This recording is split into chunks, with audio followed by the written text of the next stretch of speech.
इसको ये बात समझ में नहीं आई।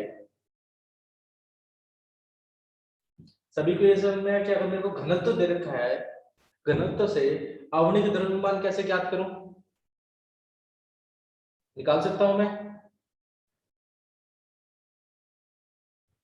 ठीक है, तो पहली चीज तो अगर 1 लीटर लूंगा तो 1 लीटर के अंदर इतना द्रव्यमान है, तो अगर इसको 22 लीटर कर दो 22.4, तो इससे मल्टीप्लाई करने पर ये हमारा क्या आ जाएगा सर, ये 1 मोल के बराबर होता है। तो 1 मोल में जो द्रव्यमान होता है उसे क्या बोलेंगे हम, मोलर द्रव्यमान या फिर आणविक द्रव्यमान।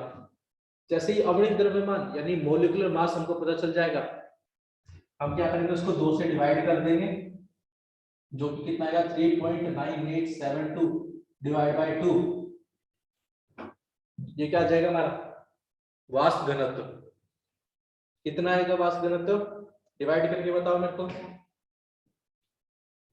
मुस्कान स्क्रीन ब्लर है, बाकी सब सर 3 पॉइंट है ना? हाँ 3.9872। 1.99 समथिंग आएगा। 1.99 समथिंग, देखते हैं। 199 ये आगे चला जाएगा, कितना आ जाएगा 8 और 6। ये आ गया क्या हमारा वाष्प घनत्व। ब्लर है स्क्रीन या फिर क्लियर दिख रहा है? ब्लर है, थोड़ी सी ब्लर है, एक सेकंड में देख लेता हूँ। ठीक है, अब तुम्हारे मन में आएगा सर इतना भी क्यों करें, थोड़ा सा कोई इससे भी छोटा मेथड है क्या? ये सुनो, मन में कर रहा हो तुम्हारा, चलो फिर देखते हैं इसको एक इससे भी छोटा करने के लिए, विद इन 10 सेकंड कंप्लीट करने के लिए कैसे कर सकते हैं। ठीक है, तो आप सब हमेशा ये सूत्र याद रखना।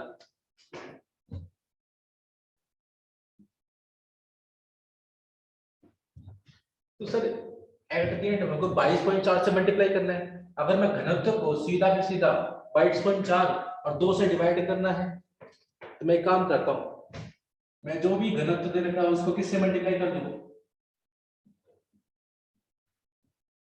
तो ये क्या दे देगा मेरा वाष्प घनत्व, देगा नहीं देगा बताओ?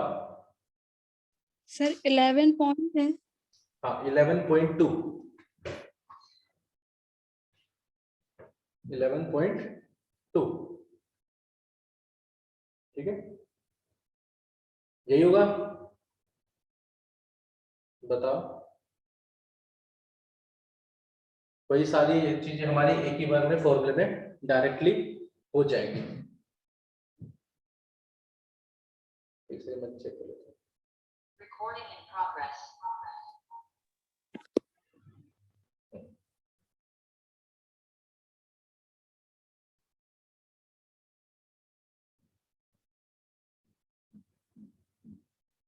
इसको बस 2 मिनट दो, अभी 2 मिनट में क्लियर हो जाएगा ये।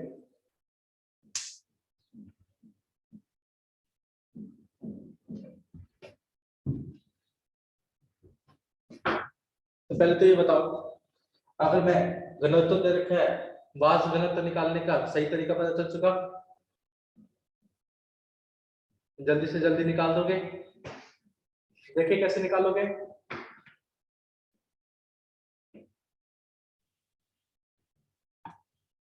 यानी जो भी हमको घनत्व दे रखा होगा, यानी वाष्प घनत्व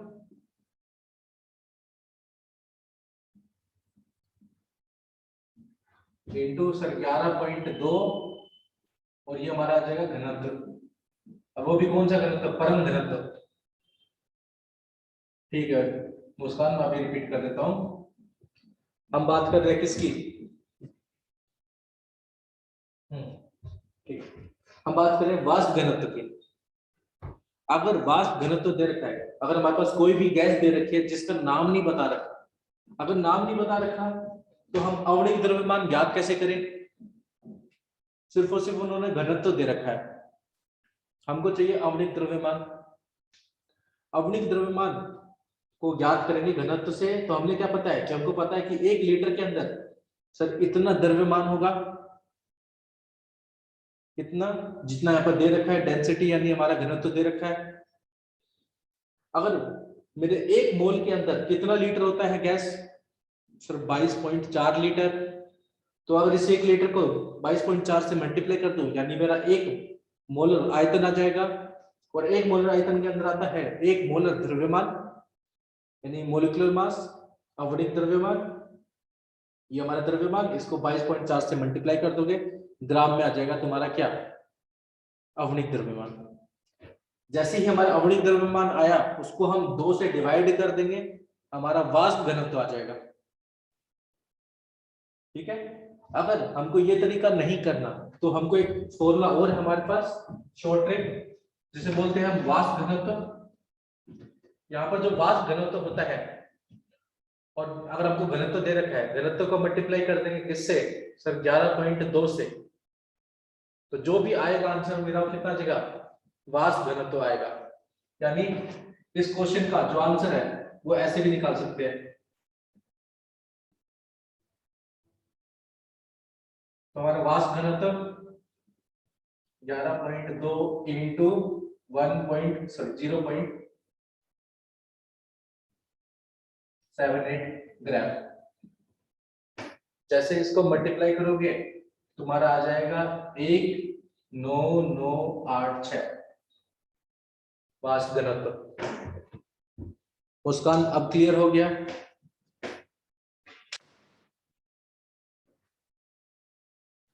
बताओ। ठीक है मुस्कान, अनीशा, बाकी सब, पंकज,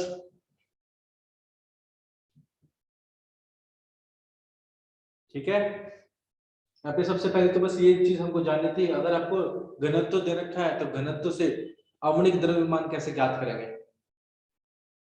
और टाइम बचाना है तो अगर हम सीधा सीधा फॉर्मूला लगा देंगे, सूत्र लगा देंगे, तो उससे भी हमारा जल्दी निकल जाएगा। ठीक है, चले आगे।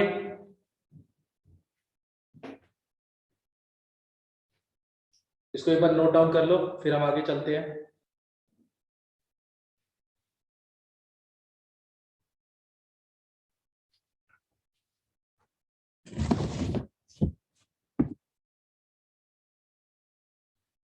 हो जाए तो बता देना।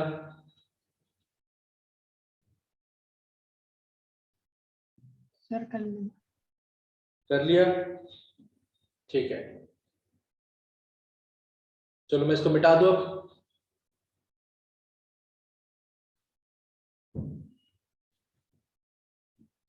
तो ये सारा का सारा हमारे घनत्व के अंदर था।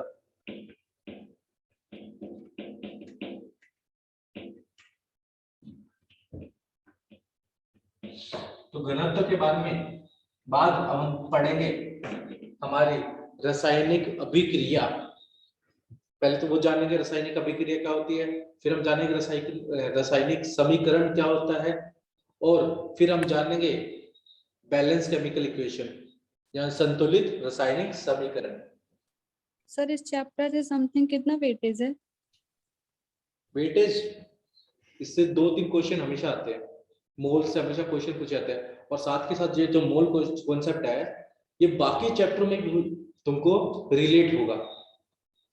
ठीक है, अभी जैसे अब आगे पढ़ेंगे तो वो सारी बातें तुमको आगे जब हम रासायनिक क्रिया, क्योंकि ऑब्वियसली बात है केमिस्ट्री के अंदर रासायनिक क्रिया है। ठीक है, तो रासायनिक क्रिया जब भी होगी तो ये सारी बातें आपकी रिपीट होती जाएंगी।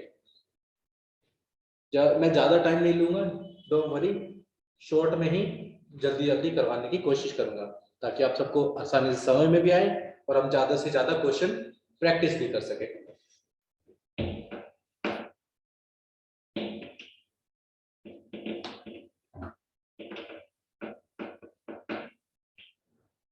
ठीक है, आज तो सबसे पहले तो रासायनिक अभिक्रिया क्या होती है सर? ये एक प्रकार का प्रोसेस होता है जिसके अंदर 2 या 2 से ज्यादा क्या होते हैं हमारे पदार्थ आपस में इंटरेक्ट करते हैं और पुराने संबंधों को तोड़ते हैं और नए संबंधों को जोड़ते हैं, बनाते हैं।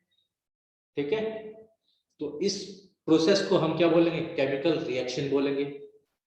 और जब मुझे ये केमिकल रिएक्शन किसी को बताना है ठीक है, तो मैं किसकी हेल्प लूंगा, किसके द्वारा बताया जाएगा, रासायनिक समीकरण के द्वारा। ठीक है, चलो मैं तुमको एग्जांपल से समझाता हूँ। लेट्स एग्जांपल, मैंने कोई एक मैग्नीशियम रिबन लिया और उसको बर्न कर दिया एयर में, ठीक है, जला दिया। जैसे ही उसको एयर में यानी हवा में जला दूंगा तो वो एक नए व्हाइट कलर के सब्सटेंस में, पदार्थ में बन जाएगा, जिसे हम बोलेंगे मैग्नीशियम ऑक्साइड। ठीक है, ये तो मैंने एक्सपेरिमेंट किया है। अब मुझे अपने एक फ्रेंड को बताना है या बाकी सबको बताना है, जिसको भी मैंने ये एक्सपेरिमेंट करके दिखाना था, तो मैं कैसे बताऊंगा उनको? मैं बताऊंगा रासायनिक समीकरण से, यानी केमिकल इक्वेशन से। ठीक है, केमिकल इक्वेशन में जो पदार्थ किसके अंदर जा रहे हैं, केमिकल रिएक्शन के अंदर जाएंगे, उन्हें क्या बोलेंगे? अभिकारक, रिएक्टेंट। और जो पदार्थ निकल रहे हैं किससे, रासायनिक अभिक्रिया से, उन्हें क्या बोलते हैं? उत्पाद यानी प्रोडक्ट। बस सर, ये तो बेसिक बात है, हम तो पहले से पढ़ के आ रखे हैं। यस नो, बताओ। तो अब इनका क्या यूज होगा? अब तुम ध्यान से देखोगे, जब भी हम बात करेंगे रासायनिक समीकरण की, ठीक है,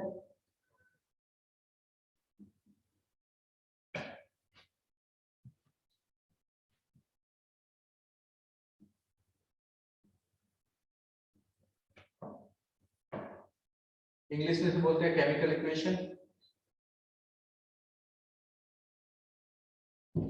ठीक है, मैं ज्यादा टाइम नहीं लूंगा, बस इसको शॉर्ट में डायग्राम के फॉर्म में समझा देता हूँ।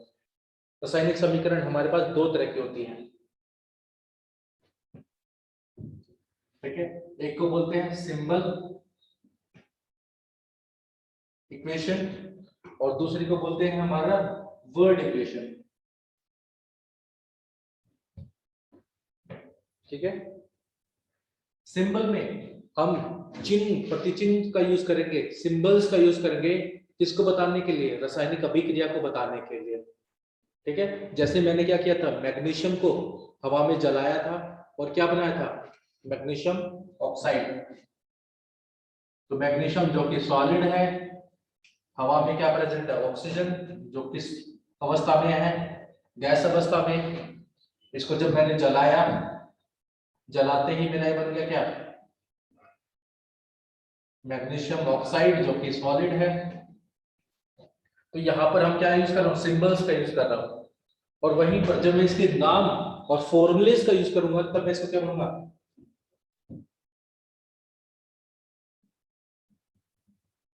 मैग्नीशियम रिएक्ट विद ऑक्सीजन और जुड़ के क्या बनाएगा?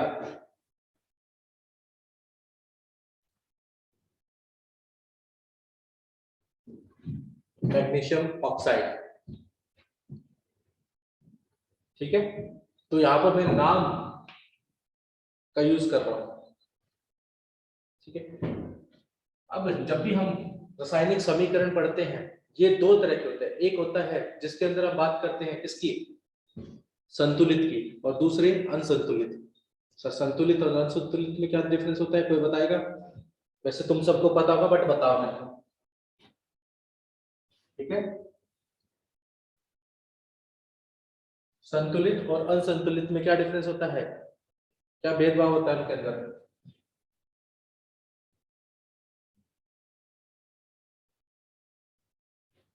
ये हमारे क्या है? संतुलित, बैलेंस केमिकल इक्वेशन। क्या बोलते हैं इसे? Balance chemical equation. कौन बताना चाहेगा इसके बारे में थोड़ा सा? क्योंकि मुझे पता है, आप सबको पता है। अगर नहीं पता तो कोई दिक्कत नहीं, फिर मैं बताता हूँ। सर दोनों सर साइड, संतुलित। दोनों साइड जो एटम्स होते हैं वो दोनों, उनके नंबर ऑफ एटम्स सेम हो। बस एटम एक ही बात, उसके अलावा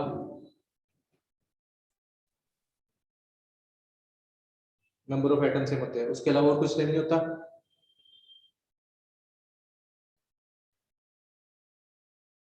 सर ये तो नहीं पता, चलो थोड़ा सा एक बार जान लेते हैं, और वो सारी चीजें भी जानते हैं। एक बात बताओ, क्या मैं इस ये जो अभिक्रिया है मेरे पास, रिएक्शन है, क्या मैं इसको बोल सकता हूँ संतुलित या असंतुलित? ये कैसे, संतुलित असंतुलित? असंतुलित है। बिल्कुल सही। असंतुलित क्यों है? क्योंकि सर यहाँ पर दो किसके परमाणु है, ऑक्सीजन के, बट यहाँ पर एक ही ऑक्सीजन का परमाणु है। ठीक है, तो पहली चीज ये काम करता हूँ,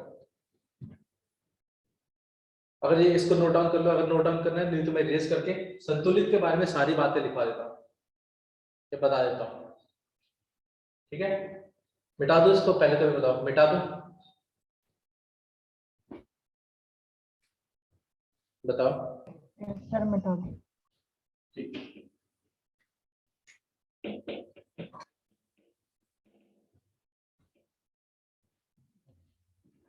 तो सबसे पहली बात तो यहाँ पर हम जानेंगे संतुलित के बारे में।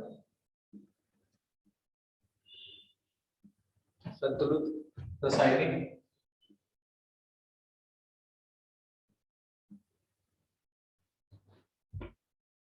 समीकरण।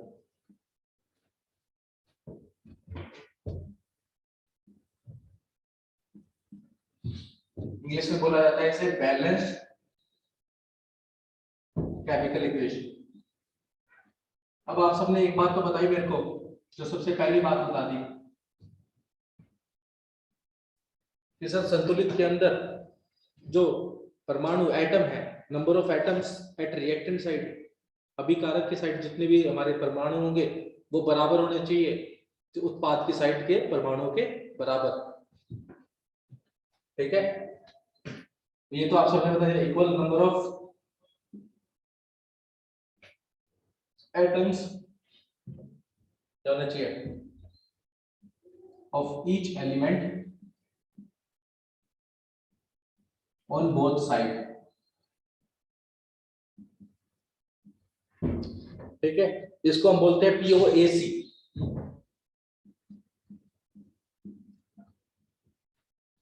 सर POAC का फुल फॉर्म, POC बोलता है प्रिंसिपल ऑफ एटम कंजर्वेशन।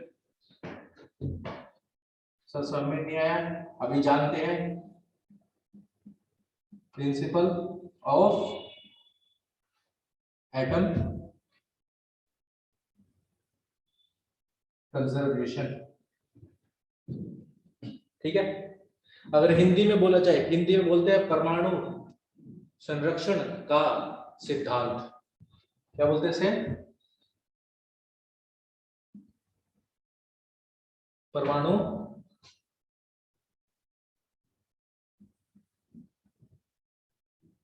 संरक्षण का सिद्धांत।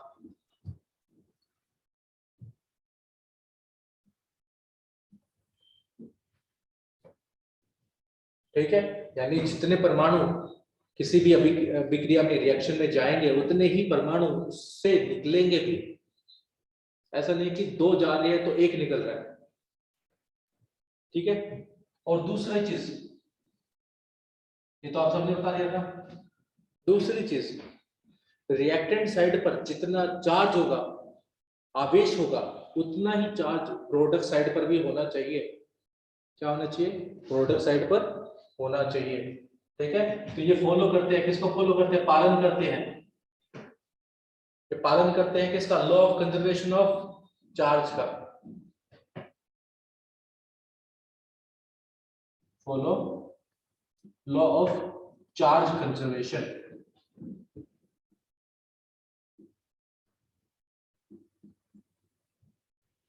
ठीक है, इसका मतलब क्या हो गया? वही चीज, लो का मतलब यहाँ पर क्या है? यहाँ पर चार्ज, आवेश। सर ये चीज क्या होती है? ये चीज कैसे पता करें? अगर मैं बात करूं कोई भी रिएक्शन की, अगर सिंपल सी रिएक्शन है मेरे पास, मैग्नीशियम 2 इलेक्ट्रॉन लूज कर रहा है और 2 पॉजिटिव बना रहा है। ऐसा होता है? जनरली मेटल इलेक्ट्रॉन लूज करते हैं, बिल्कुल करते हैं सर, इलेक्ट्रॉन देते हैं वो। अब यहाँ पर कोई चार्ज दिख रहा है? सर कोई चार्ज नहीं, आवेश नहीं है, बट यहाँ पर तो है, यहाँ पे धनी और यहाँ पर ऋण वाला, यहाँ पे पॉजिटिव और यहाँ पे नेगेटिव, दोनों कटकर उत्पाद की साइड कितना चार्ज हो जाएगा?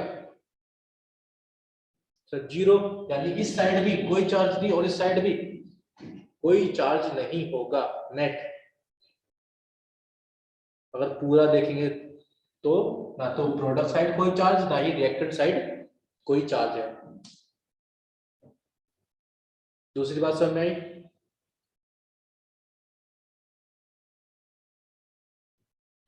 ठीक है।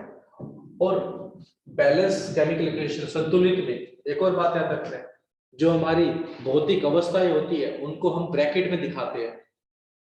हाँ सर ये भी। और लास्ट बात इसके बारे में सबसे ज्यादा जानोगे कि जो आगे के गुणांक होते हैं, गुणांक कोएफिशिएंट्स, वो एक्चुअली में हमको मोलर रेशियो बता रहे हैं, मोलर अनुपात बताते हैं, अपेक्षित मोलर अनुपात। सर थोड़ा कम समझ में आ रहा है, थोड़ा सा जाने इनके बारे में। इनको ये चारों बातें क्लियर हुई? इसको ये चारों बातों में डाउट है वो बताए। पहली बात में सर जितने एटम बराबर होने चाहिए प्रोडक्ट साइड पर, उतने ही एटम रिएक्टेंट साइड पर भी होने चाहिए। इसको बोलते हैं POAC, principle of atom conservation. वहीं पर बात करेंगे किसकी, जब हम बात करेंगे लॉ ऑफ चार्ज कंजर्वेशन, यानी आवेश, हमारा जो अभिकारक है रिएक्टेंट, उसके साइड पे जितना आवेश होगा उतना ही आवेश होना चाहिए हमारे उत्पाद के साइड पर। ठीक है। किसी भी संतुलित रासायनिक अभिक्रिया में जो हमारी अवस्था होती है उनको हम ब्रैकेट के अंदर दिखाते हैं। और फोर्थ बात, जो हमारी अभिक्रिया बैलेंस केमिकल इक्वेशन के अंदर जो अभी आगे के कोएफिशिएंट होते हैं, गुणांक होते हैं, वो हमको मोलर अनुपात के बारे में बताते हैं। ये सारी बातें क्लियर हुई? एग्जांपल से समझेंगे इनको सारे को। ठीक है, पहले एक बार इसको नोट डाउन कर लो, और नहीं समझा तो अभी बताओ।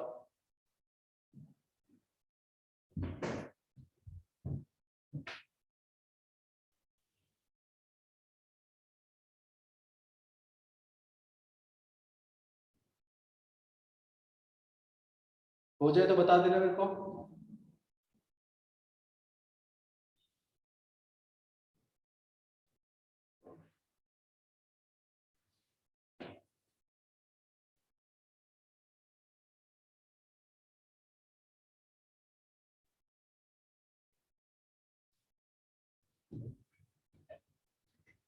नोटेड, बिल्कुल सही। सभी को वॉइस आ रही है, मेरी आवाज आ रही है? ओके पंकज, अनीशा, मुस्कान, आप दोनों को।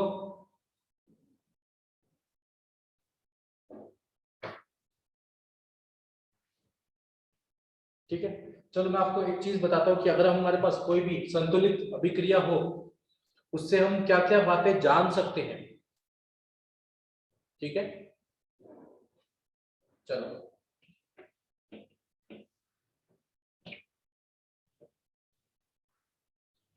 और एक और चीज, अब अगर आपसे पूछा जाए सर हमारा काम तो केमिकल रिएक्शन यानी रासायनिक समीकरण से चल रहा था, असंतुलित वाले से चल जा रहा था, तो बैलेंस करने की जरूरत पड़ी। पहला चीज पीओएसी, तो प्रिंसिपल ऑफ एटम कंजर्वेशन।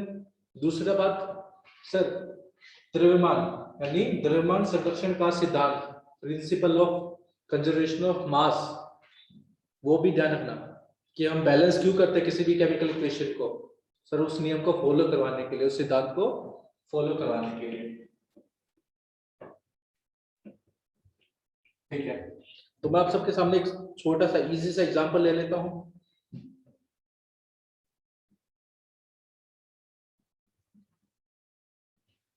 ठीक है,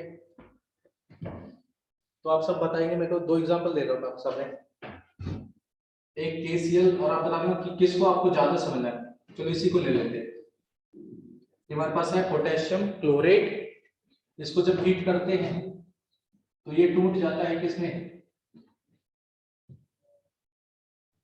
पोटेशियम क्लोराइड और ऑक्सीजन में। तो ये हमारे पास एक संतुलित रासायनिक समीकरण है। बताओ संतुलित है ना? Yes, sir. अब इस इक्वेशन से, इस रासायनिक क्रिया से हम क्या क्या बातें जान सकते हैं, वो चीजें आप देखो। सबसे पहली बात सर, द्रव्यमान कौन सा, आणविक द्रव्यमान, ठीक है, इसका तो निकालोगे तो ये आएगा 122.5,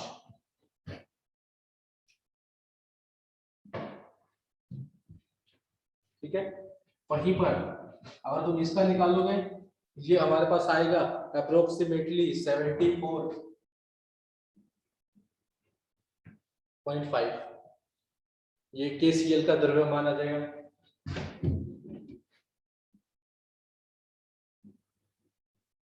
द्रव्यमान सबसे पहले हम याद कर सकते हैं किसी भी, यहां पर आ जाएगा हमारे पास 32, ठीक है सर, बिल्कुल सही, यानी द्रव्यमान। और इसके ध्यान रखोगे इसके आगे 2 आएगा, क्योंकि कितने KClO3 के, पोटेशियम क्लोरेट के कितने अणु हैं हमारे पास सर, 2 अणु हैं, तो इसका जो द्रव्यमान भी होगा वो भी दुगना हो जाएगा।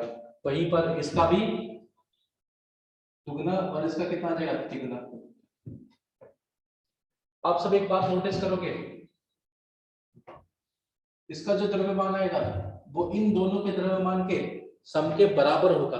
देखते हैं, तो इसका कितना आ रहा है 5,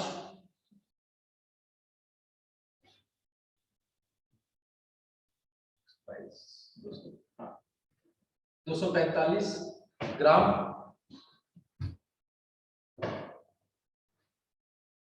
और इन दोनों का जोड़ोगे तो इन दोनों का कितना आएगा, तो ये आ रहा है 245, और यहां पर आप जोड़ के बताओगे वो भी कितना आएगा सर, 74.74, ये भी हो जाता है हमारे पास कितना,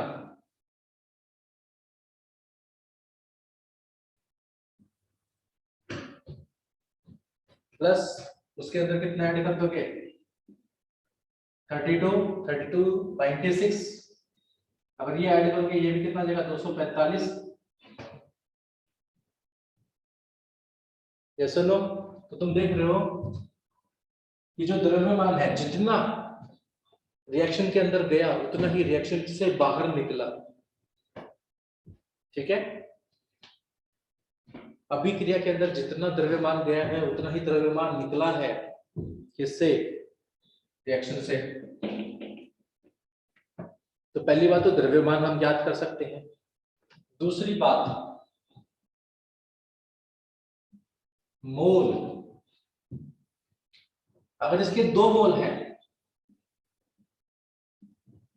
तो मैं ये बोल सकता हूं कि पोटेशियम क्लोराइड के कितने मोल बनेंगे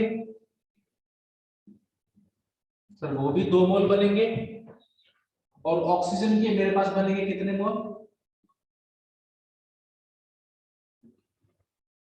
3 मोल, यस नो। वहीं पर संख्या,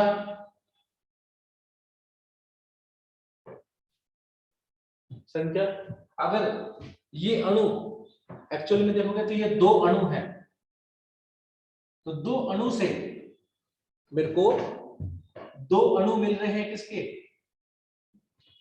KCl के, यानी पोटेशियम क्लोराइड के, और 3 अणु मिल रहे हैं किसके, ऑक्सीजन के।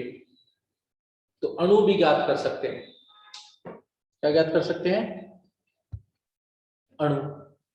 अगर बाय चांस रिएक्टेंट और प्रोडक्ट में, अभिकारक और उत्पाद में कोई ऐसा हमारा पदार्थ है जो किस अवस्था में है, गैस अवस्था में, जैसे यहां पर तुम देखोगे ऑक्सीजन गैस अवस्था में होता है, तो हम ऑक्सीजन की आयतन भी ज्ञात कर सकते हैं। तो वो आयतन कितना होगा सर, मोल है, तो 1 मोल के अंदर कितना होता है सर 24.4, तो 3 मोल के अंदर कितना होगा 24.4 लीटर। तो आयतन भी ज्ञात कर सकते हैं, बताओ ये चीज समझ सभी की। तो सिर्फ और सिर्फ हमारे पास ये चीज देने से हमको ये सारी चीजें पता चल जाएंगी, ठीक है, तो नेक्स्ट क्लास के अंदर हम इन्हीं चीजों के बारे में डिस्कस करेंगे, विश्लेषण करेंगे और कैसे इनके क्वेश्चन सॉल्व करेंगे। ठीक है, यहां तक समझ में है सभी को? बताओ।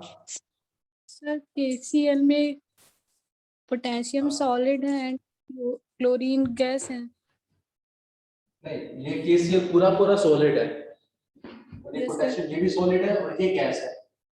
Yes sir. ठीक है, तो इस पदार्थ को जब हमने जलाया, हीट किया, तो इसमें से एक सॉलिड बच गया और गैस से निकल गई।